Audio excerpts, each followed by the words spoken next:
Poncella, petita però graner. Hola, benvinguts a tots i a totes. Moltíssimes gràcies per ser aquí. Ara jo us presentaré una mica els ponents i després cadascú explicarà la part de la seva història, la part que li pertoqui. I també donar gràcies a tots els col·laboradors que no començaré a nombrar perquè és que són infinits i cada vegada n'hi ha més i cada vegada s'ajunta més gent, més entitats i bueno, no puc dir que és que estic molt i molt contenta i molt agraïda, la veritat. Dono veu a... primer presento qui parlarà primer, que és l'Ester, la regidora, l'Ester Marcos. Després parlarà la Milena, de l'ACU, de l'Associació de Malalts de Colitis Ulcerosa de Catalunya. Després en Xavier Aldeguer, que a part de metge, ell sempre està ficat en un munt de projectes fantàstics i és una persona molt humana i que aporta molt a la societat. I després la Mar Casas i jo, que sóc l'autora del conte, presentarem una mica el que és el contingut i una mica més d'història, i ella és pediatra i periodista. Pediatra, perdona, que tinc un embolic, perdona, psicòloga de nens, no, perquè és que tenia el cap de pediatra. És que havia de venir la pediatra també és igual. I després la Mar Bertran, que ha il·lustrat aquest conte fantàstic, superlluminós. Jo quan vaig veure les seves il·lustracions li vaig demanar que si li venia de gust participar en aquest projecte i de seguida em va dir que sí i realment és una meravella el que ha aconseguit. I va ser una mica treballat en el confinament, també, aquestes il·lustracions. Doncs res, presentats una mica tots, dono pas a l'Ester, l'Ester Marcos Jordà, que us dirà 4 coses. Molt bon dia a tothom. Bon dia.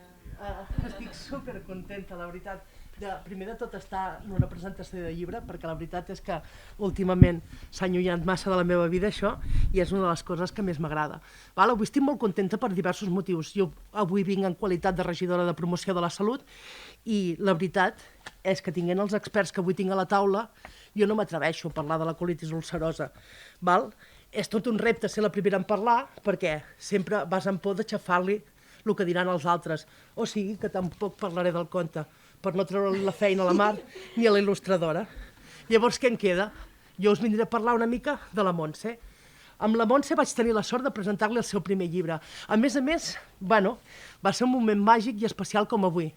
Va ser al Museu de la Tècnica. En aquell llavors ella es dedicava a fer coses amb llana. Quina cosa més bonica, la llana. Saps? I jo em dedicava a vendre llibres. Quina cosa més bonica, els llibres. Des de llavors, han anat succeint un munt de llibres, un munt de coses, i la vida ens torna a juntar un altre dia amb un llibre que a més parla de salut, una de les regidories que jo conservo.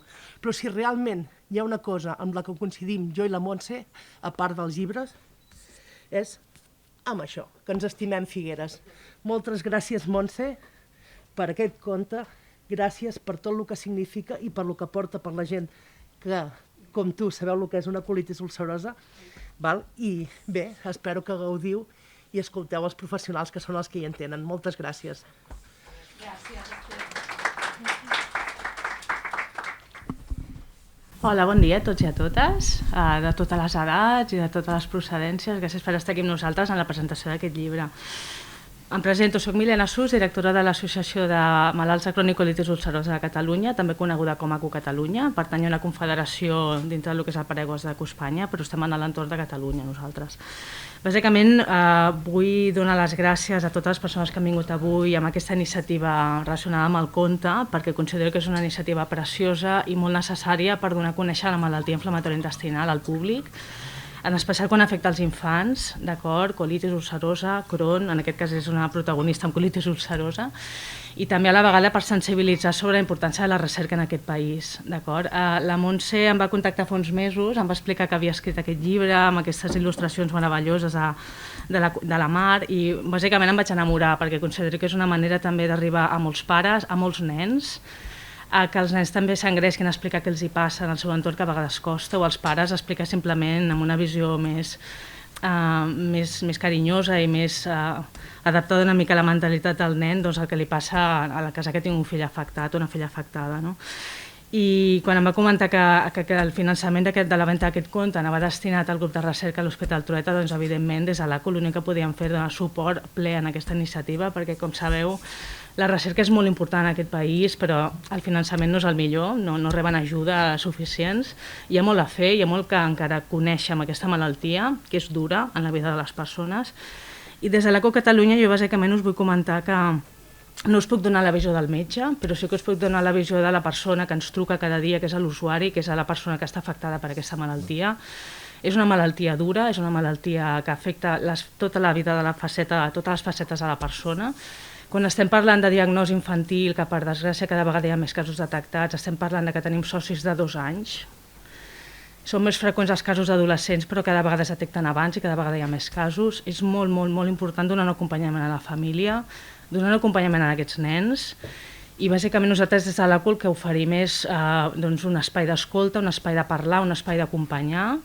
També ens truquen persones que no són sòcies, atenem a tot tipus de sol·licituds, qualsevol tipus de pregunta que ens hagin de fer.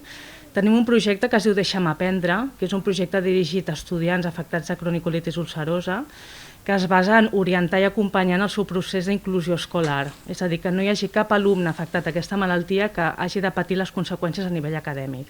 Implica a vegades ingressos, implica a vegades trobar-se molt malament, evidentment, amb els brots, és una situació dura, i el que fem és acompanyar les famílies amb els seus drets com a estudiants i a fer fins i tot de mediadors amb el centre acadèmic en el cas que sigui necessari. Oferim unes mesures també bàsicament per a l'acompanyament d'aquests alumnes al llarg del curs escolar, i aquest projecte s'està aplicant des de P0, estem parlant de nens molt petitonets, des d'infantil, fins a l'etapa universitària i postuniversitària, és a dir, que afecta els estudiants de totes les edats aquesta malaltia, i amb la qual aquest projecte s'allarga fins a l'etapa postuniversitària, i ens està contactant molta gent. Ho dic perquè, si no coneixeu ACO Catalunya, us convidem a conèixer-nos, a acompanyar-vos en el cas que necessiteu orientació i a donar-vos aquest espai de parlar i de compartir experiències, i qualsevol cosa que puguem fer per ajudar, estem aquí, d'acord? Doncs moltíssimes gràcies i felicitats pel conte, Montse, i gràcies al doctor Alaguer per estar aquí amb nosaltres avui. I ara li cedeixo la paraula. Gràcies.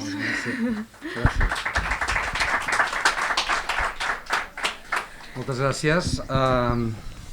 Bé, és una magnífica ocasió per fer una reflexió del que suposa aquesta malaltia pels que la pateixen, i a vegades des del punt de vista de mèdic, en el qual jo sí que aquí crec que ha evolucionat prou el que coneixem de la malaltia i com la tractem, perquè la visió aquesta mèdica deixi de ser una visió freda. És a dir, per què ho dic això? Perquè quan nosaltres encarem una malaltia d'aquest tipus, se'ns pressuposa la part tècnica. Se'ns prepara per intentar controlar la malaltia en el que és la seva inflamació. Parlem d'una malaltia crònica que en el moment del diagnòstic acompanyarà la persona tota la vida. No cal dir que quan això es diu en unes edats infantils, això és un sotrac i que condiciona la vida de la família. L'obligació nostra com a metges, en la part tècnica, és aconseguir d'entrada que aquesta malaltia estigui al màxim de bé controlada perquè no mediatitzi o mediatitzi el menys possible la vida d'aquella persona. Això és important, és una malaltia que cursa brots, que acompanya tota la vida dels pacients, que a més no es veu de cara en fora, que sabem que suposa això un problema perquè a vegades al no visualitzar-se hi ha gent que no entén què està passant en aquella persona, i la nostra obligació per una banda és aquesta, intentar controlar la inflamació. Però al llarg de la vida, i almenys de recorregut de la meva professió i d'interactuar amb els pacients, és que no estem parlant de budells, sinó que estem parlant de persones.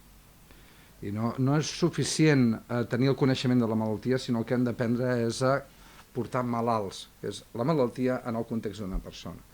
I llavors jo crec que això és una de les visions importants que aquí avui tenim, no? És a dir, per exemple, la Montse doncs aporta tota la seva sensibilitat i capacitat com a escriptora i de poetessa que ets també de base, i ella ha volgut expressar el sentiment que li genera aquesta malaltia amb la generació d'aquest conte. I crec que això també a mi com a metge m'interpel·la molt, que és això, de que també els aspectes de la malaltia també n'han de veure a vegades aquesta capacitat de creixement personal. És a dir, està molt clar, jo no tinc una experiència molt impactant que no me n'oblidaré mai, que va ser que em van convidar una vegada a una conversa amb adolescents de la unitat d'inflamatòria de Sant Joan de Déu, que tenien tots malalties molt, molt agressives, i va ser per mi una conversa de les més interessants que he tingut mai, perquè, per començar, aquests nanos i nanes que tenen aquestes malalties són molt més responsables, són gent que tenen el que és l'estructura del que ha de ser la seva vida i pensen més, aquesta sensació que molts nens van passant, ells han tingut molt clar com ha d'organitzar-se la seva vida, quines expectatives poden tenir, fins on poden arribar. Això òbviament, és dur que hi hagi la malaltia pel mig, però tinc molt clar que seran persones molt més responsables i molt més solidàries i molt més atentes a les necessitats del món que els envolta que potser altres nens que no pateixen aquesta malaltia. Per tant, també en un moment determinat es col·loca un punt per endavant en certes coses. Llavors, jo cal dir-vos això, que nosaltres, òbviament, volem fer recerca des de la unitat d'inflamatòria del Trueta, per una banda, ha estat una de les nostres sempre també dèries, intentar ajudar a que cada vegada siguem més bons en això, però també hi ha una altra vessant, que és aquesta, que és que hem d'incorporar aquesta part de veure el malalt com un tot. I llavors per això també l'esforç en les unitats, i ACU sap que des de les unitats d'inflamatòria s'ha generat inclús uns criteris de qualitat en els quals vol dir que hi hagi infermeres incorporades, especialitzades, que hi hagi l'opció d'un contacte, diguem-ne, sovintejat a través del correu electrònic, sigui a través de telèfon. Per exemple, en els nens, el que es diu les visites de transició, és important que els nens i nenes que han començat amb una malaltia amb el seu pediatre, en el moment de passar a la vida adulta no sigui allò adeu, i el pediatre ja ara entres en una persona nova, desconeguda, i a veure què serà, això es pugui fer d'una manera reglada i acompanyada, vull dir, hi ha suport psicològic sempre que sigui possible. També, mira, una de les campanyes de les quals, i aquí Figueres hi ha participat, i ACU vam estar al darrere, i ho vam liderar des de la unitat d'inflamatòria de l'Hospital Trueta, per exemple, un projecte que es diu No puc esperar, jo sempre dic que n'estic molt orgullós d'això, la meva vessant tècnica està molt bé, però l'altre és dir, escolta, una necessitat de molts d'aquests pacients és la possibilitat de tenir lavabos, accés en qualsevol moment. És allò que tots entendríem que algú va en cadira de rodes i hem de disminuir les barreres arquitectòniques i posar una rampa, el que dic és l'utilització que és lavabos és la rampa per a aquests pacients. Llavors això va haver-hi, es va iniciar en aquest cas a Girona, de seguida després ja també Figueres s'hi va implicar, i la idea és això, aquest tipus de cosa per mi ha estat fora del meu àmbit tècnic, però el fet que ho poguéssim liderar i poguéssim ajudar que això tirés endavant és de les coses que més satisfacció a nivell general ha donat. Per tant, hem d'evolucionar cap aquí. Òbviament, el que nosaltres hem d'intentar i treballarem, i hi ha avui en dia raonablement tractaments que han avançat força i que tenim a disposició de tothom, estem en un moment en el qual hem d'intentar que aquesta malaltia interfereixi el menys possible a la vida dels pacients, però també assumir que hi ha un acompanyament a una persona en general i una equitat, que no depengui tampoc d'on viu, sinó que tothom tingui el mateix accés. Per tant, aquest és l'esperit. Això no és més que un reflex d'això, i Montse, t'agraeixo que ho facis. Qualsevol cosa que es faci per tenir una mica més de coneixement públic del que són aquestes malalties que representen sempre és poc, és benvingut. I bé, me n'alegro molt que hagis pogut vehicular el que t'ha generat des de malaltia, exacte, a través de generar art, que al final és el que has fet aquí. Per tant, moltes gràcies. Gràcies.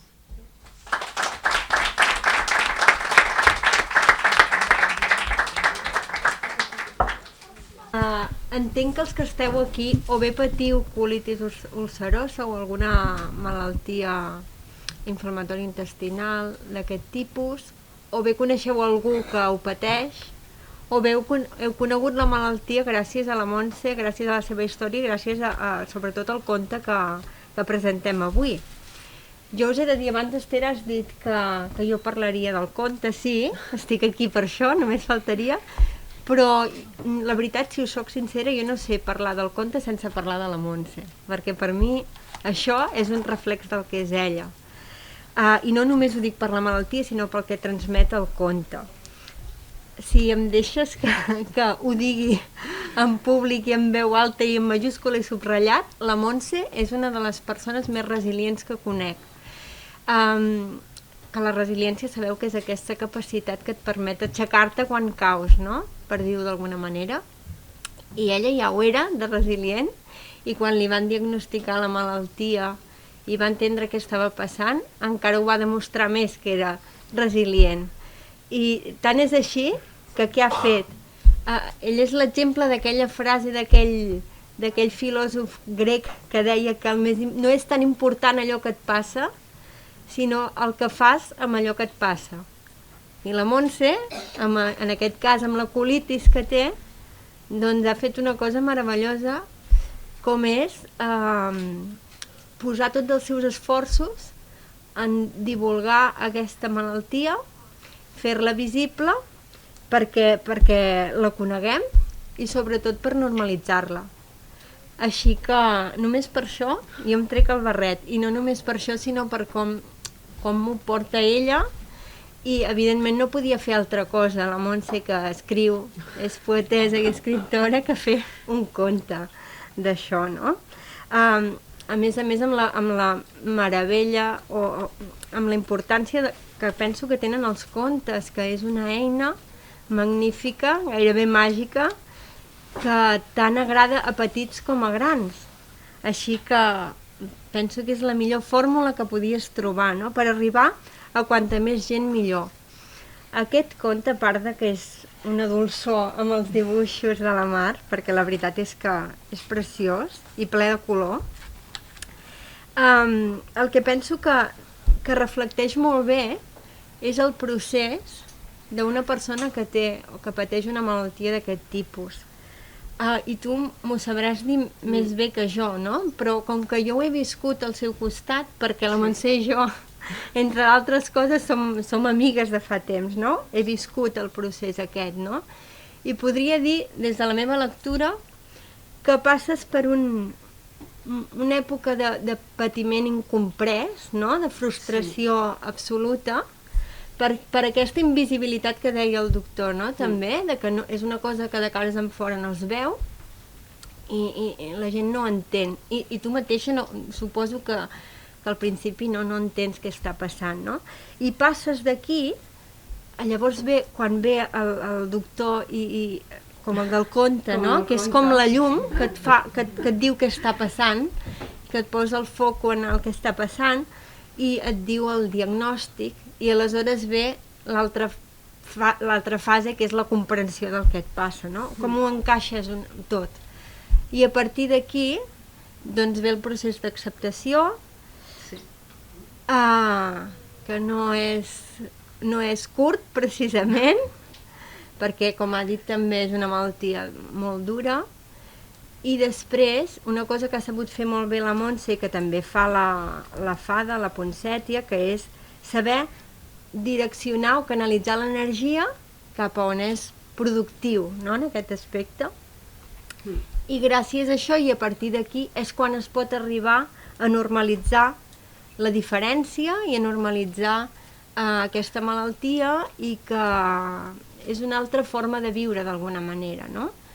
Però em sembla que tot aquest procés es transmet perfectament en aquest conte d'una manera molt dolça, malgrat la duresa de la malaltia, però es pot entendre aquesta diferència, aquesta incomprensió, no? Aquesta necessitat de força interna per tirar endavant, i sobretot la importància de canalitzar-ho en positiu.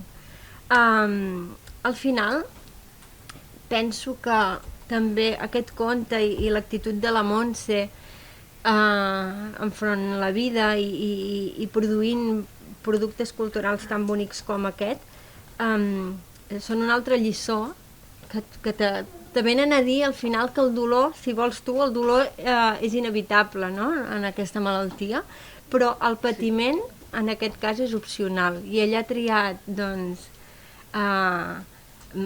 suportar el dolor quan arriba, però no patir i utilitzar aquesta energia en lloc de per patir, doncs per divulgar i per fer present aquesta malaltia. Per tant, jo no et puc dir res més que enhorabona i sobretot gràcies. Gràcies per aportar aquest granet de sorra, perquè penso que és importantíssim que es vagin visualitzant aquestes malalties perquè al cap i a la fi al final ens ajuda a tots que així sigui. O sigui que Montse, moltes gràcies i gràcies per comptar amb mi. No, moltes gràcies també, Mar.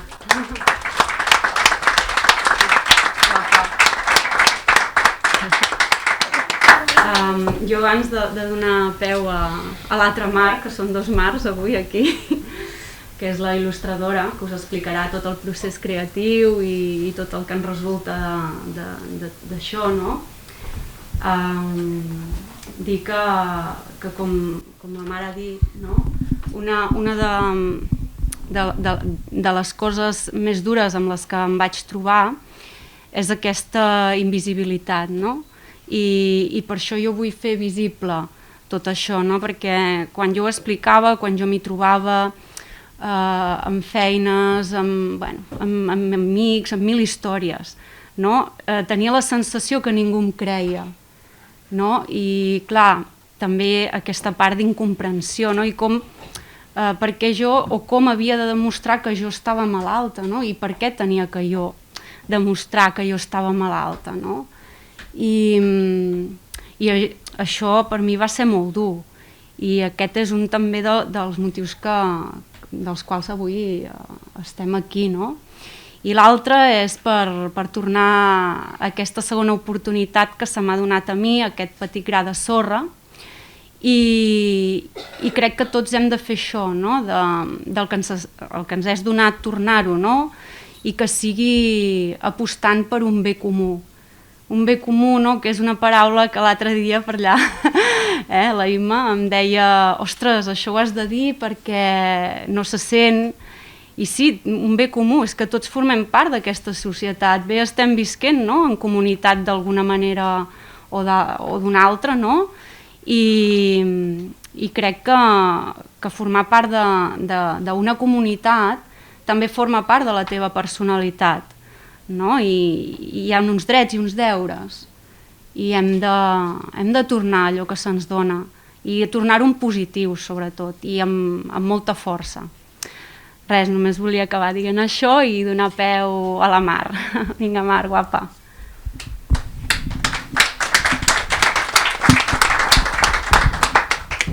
Bon dia a tothom.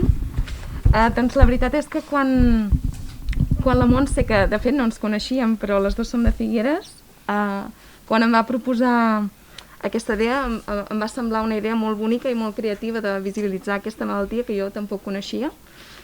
I per mi va ser tot un repte, perquè jo normalment faig il·lustracions per joves, i va ser el primer llibre infantil que vaig il·lustrar.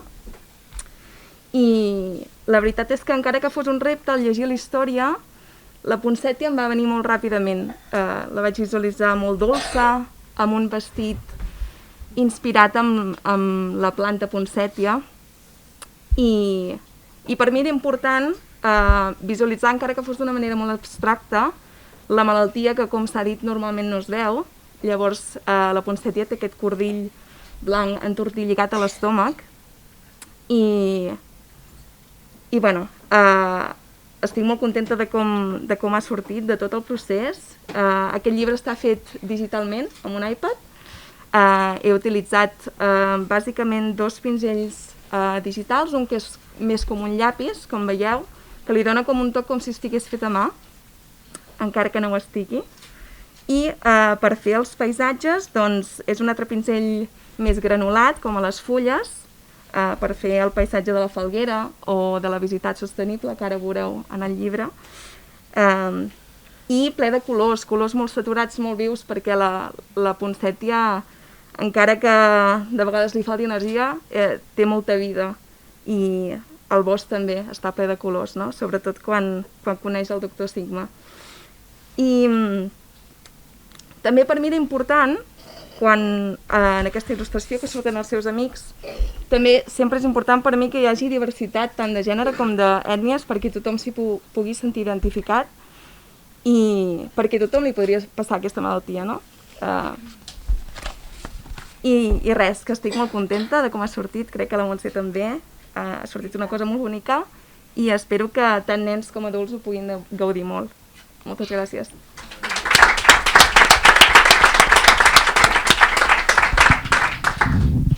Doncs ja hem arribat una mica al final del que és la presentació oficial del conte. Jo crec que ara hi ha una cosa molt esperada, no? Ui, mira, ja sento una campaneta per aquí. Tenim la Bel. Hola, Bel. Hola. És amiga meva, la Bel? Sí, les fades ens coneixem. Jo sóc la Bel i he vingut molt ben acompanyada. Que me la deixes, aquesta fada tan bonica? Oh, i tant. Sí? Doncs va, la posarem aquí. Li deixem o no li deixem? Sí, no? Sí. Ah, moltes gràcies. I a tu, Marc, t'agafa un conte. Perquè així ens explicarem. Aquestes fades demanen molt, demanen molt aquestes fades. Ara ja estem preparats. Carles, estic bé aquí? Me veus bé? Fantàstic!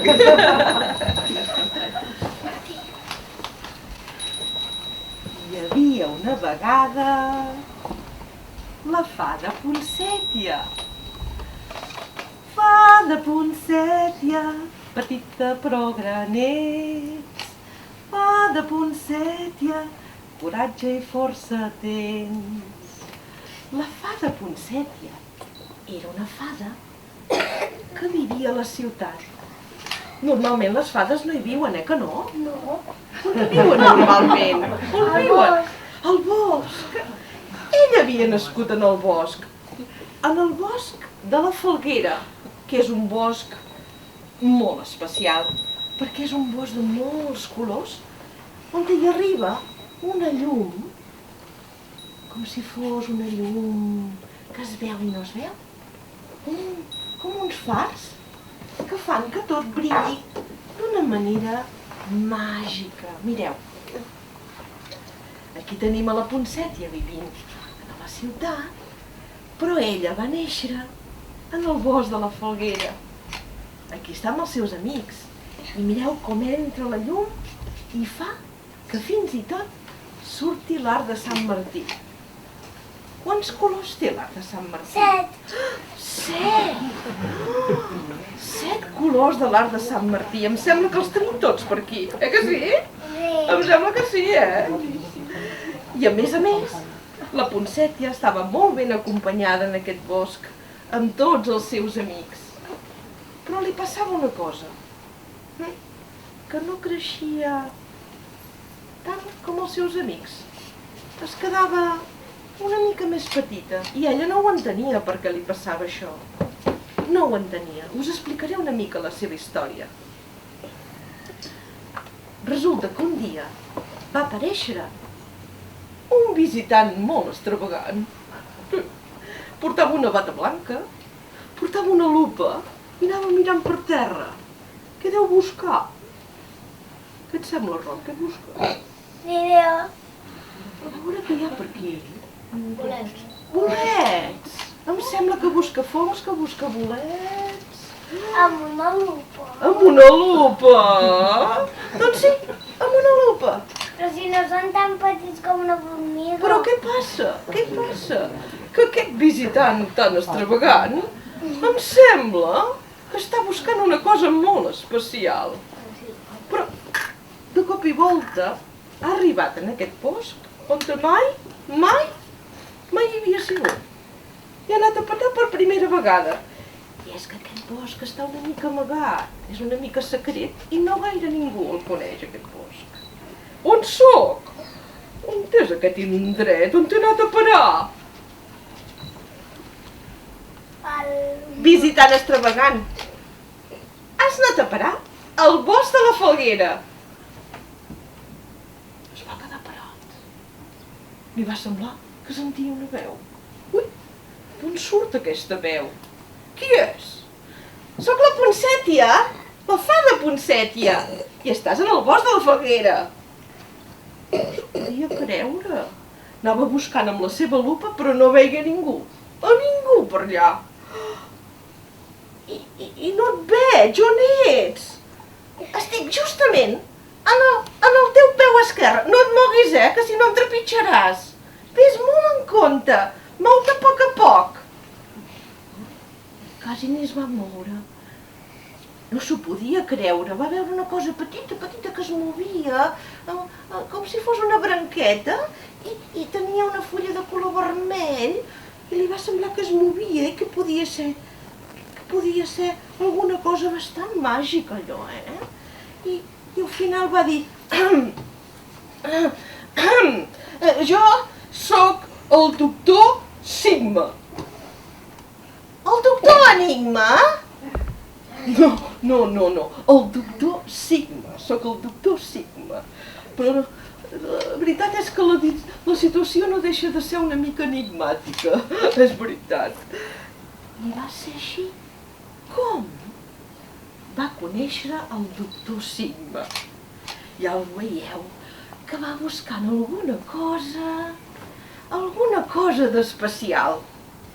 I ell així, amb la seva panxota rodonxona, amb la seva bata blanca, amb les cames llargues com un Sant Pau, va buscant tot de coses petites per terra. I vet aquí que ha trobat una fada petita, que no l'havia vist mai, aquesta fada. La Ponsètia li va dir: Sigma, quin nom més estrany, què vol dir Sigma? Oh, m'agrada molt aquesta pregunta, m'agrada molt que em facis aquesta pregunta, fada, perquè resulta que jo sóc un doctor, me'n dedico a la medicina, però jo en sé molt, estic especialitzat en tot el que té a veure amb el sistema digestiu.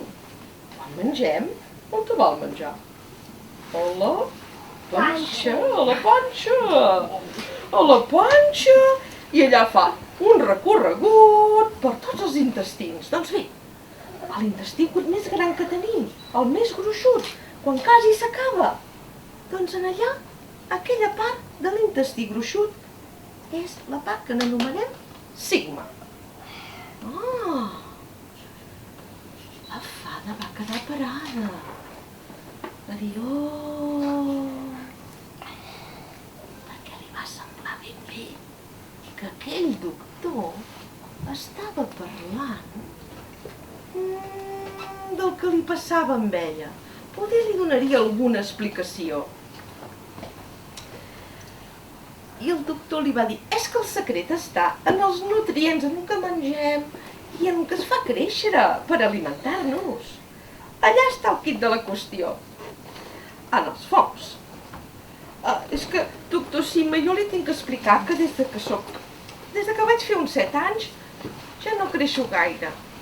Les meves amigues, els meus amics, creixen un altre ritme, però jo no creixo igual, em quedo una mica més petiteta. I no tindrà que veure això que diu dels nutrients i del que mengem i com va pel tub digestiu i pels intestins. No tindrà que veure això amb el que me passa a mi, que em falta una mica de força i d'energia. Doncs sí, van estar parlant molta estona. I la fada ja ho va dir, a vegades em trobo sense energia, però la fada era molt i molt valenta. I sempre estava, quasi sempre, contenta. Fada Ponsètia, petita però gran ets. Fada Ponsètia, coratge i força tens. Mira, el que et passa, Ponsètia, és una malaltia que jo conec. Sí, li posarem nom a això que te passa. Se'n diu colitis ulcerosa. Colitis ulcerosa. Sí, és que a vegades em fa molt mal la panxa. Oh, ja ho crec, li va dir el doctor. Ja ho crec, com t'entenc. Mireu que contenta està la fada quan ha sapigut que allò que li passa a altres nens i nenes i que, a més, els doctors ho coneixen. Oh, és més, aquest tal doctor Sigma sembla ser que busca el remei amb la seva lupa mirant tots els fongs, tots els bolets de per terra. Mira, saps què farem? Tu vindràs amb mi a viure a la ciutat. I així estarem més a prop i et podré ajudar més. Oh, però era una ciutat verda, una ciutat on la gent tots tenien una Ponseti a casa per Nadal. Oh, qui és que té una Ponseti a casa per Nadal? Que aixequi el dit. Uita, la Dolors, la Blanca, la Nati, uita, en Roc també i la Marina també. Mira, i la Glòria. Com te dius? Martina! Martina, és que m'he equivocat. Home, quin fallo. És que a vegades faig fallos, Bé, ja em passa a vegades això. Bé, doncs aquesta ciutat, que podria ser una ciutat com Figueres, mira, recullen l'aigua quan plou, ho estalvien tot. Mira, fins i tot per aquí hi ha l'aigua de Figueres. Mira, aquí la tenim. Doncs bé, ella va estar tan contenta d'estar a prop del metge que va florir com mai. I del balcó estant estava més florida i radiant com mai. Perquè gràcies al doctor, que la cuidava d'allò més, la regava sempre, això sí, Sí. Oh, gràcies a l'ajuda dels doctors, doncs aquella malaltia es va fer una mica més petita, una mica més latent, amb tota una medicina que van descobrir. I és així com la poncètia floreix més que mai, i la gent la veu des del balcó estant, i la saluden sempre que li passen pel davant. Conte contat... Aquest conte s'ha acabat. Ai, mira, sort de bon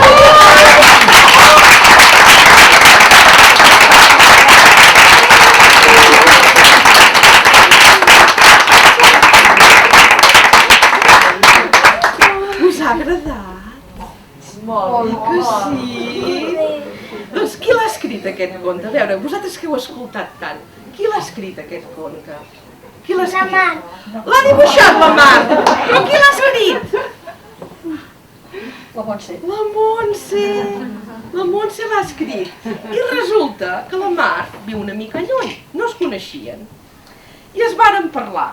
Això ja fa un any i mig o dos, no? Un any i mig, més o menys. I un dia la Mar me diu, hi ha una amiga teva que m'ha encarregat un conte. Ah, sí? Sí, però jo no sé com posar-li, perquè jo de contes no en faig, de contes. Jo li dic, Mar, però si has viscut tota la vida a casa, som desconeguts. I s'hi va posar, sort del confinament, Sí. I s'hi va posar, i per ella va ser un repte, però a mi m'agrada molt aquesta fada. Que és fina? Sí. Que sí? I aquestes ales fetes de fulla, a mi m'agrada molt. I ara sempre que veiem una poncètia per Nadal, pensarem en la fada, amb la Montse, que ens ha portat aquest conte tan meravellós. I ara tothom a comprar el conte!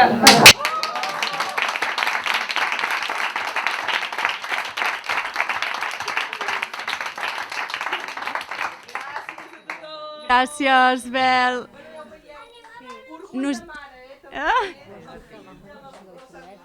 Sí. Ara. Un momentet.